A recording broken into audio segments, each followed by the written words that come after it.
Okay, on Friday, we talked about transitions.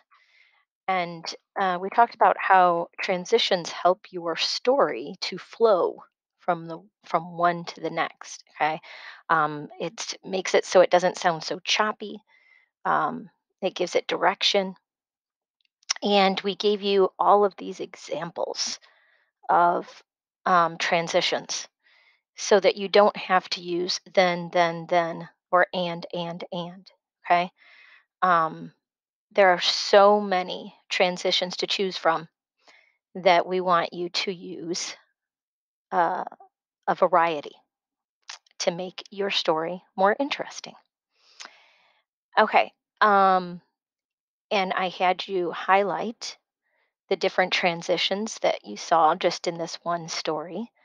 Okay. And these were all of the transitions. Notice that there are and there's a then, but there's not a lot of them. We have after that, apparently, besides, by late afternoon, okay, um, perhaps, but most of all, okay, there are so many different kinds of transitions that um, the more variety you have in your story, the better it will be, and the more interesting it will be for your readers when they read your story. So today, I want you to practice writing transitions on your own. So I have a story for you called The Corn Maze. Okay, let me read it to you. My friends and I arrived at the corn maze, ready for an exciting adventure. Good start. I like that. There were three different mazes that we could explore. We chose to investigate the easiest one first. Then we saw huge leafy corn stalks that towered over our heads. Then we went around a bend. Then we stepped into some soft, squishy mud. Then it got all over our shoes. Then the scattered corn husks stuck to our shoes. Then we went around another corner. Then we heard children laughing and squealing. Then we saw them running through the corn. I hope they don't get lost. Then we felt the air drop in temperature. The air felt cool and crisp. Then we made it out of the corn maze. That was a fun adventure. Now, I hope that as I read that, you were feeling the same way as I felt reading it. Boring. Okay. There's some good description in here, but it gets lost in the fact that I kept saying then.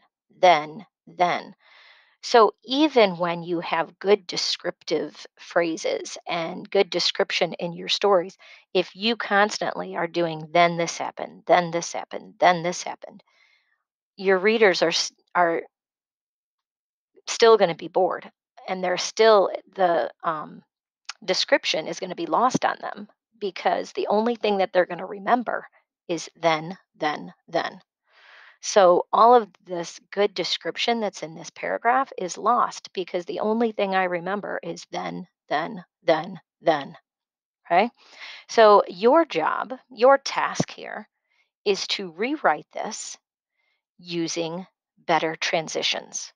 So I want you to use your ELA notebook that you took home, because that's what you were supposed to do. Um, and look at all of the choices here.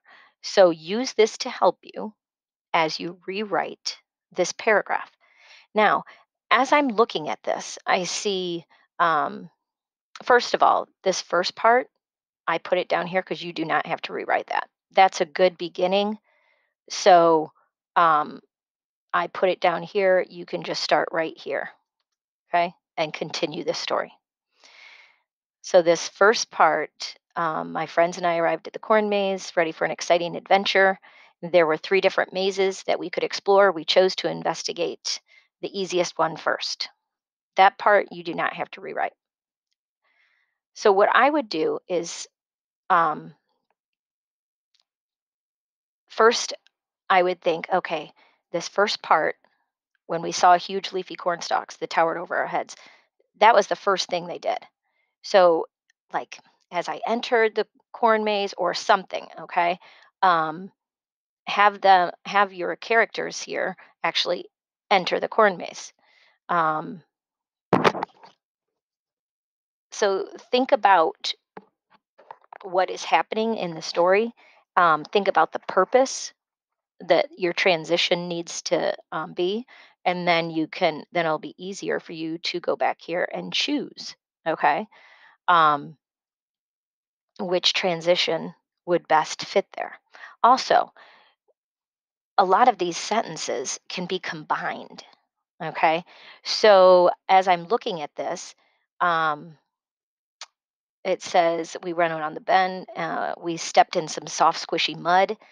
Then it got all over our shoes. So this stepping in soft, squishy mud and getting all over our shoes, that's about the same stuff, right? And then the scattered corn husk stuck to our shoes. Well, that's because of the mud. So maybe somehow um, look to see how you can combine some of these sentences. Okay, we don't need all these simple sentences. If you combine some of the sentences, that will make a good transition right there. Um, so look to see if you can combine some of these sentences. Um, I hope they don't get lost. If somebody is thinking that, then write that as dialogue and say, I hope they don't get lost. I thought to myself, okay. You don't have to do it as dialogue, but you may. So just look to see um, how you can combine some of the sentences, what transitions, the purpose of the transition so that you can get some different ones. Do not use the same one. If you use as we entered, as we did this, that's the same thing as saying then. So don't use the same transition over and over again. Make sure you have a variety of transitions. Okay. So have fun with this.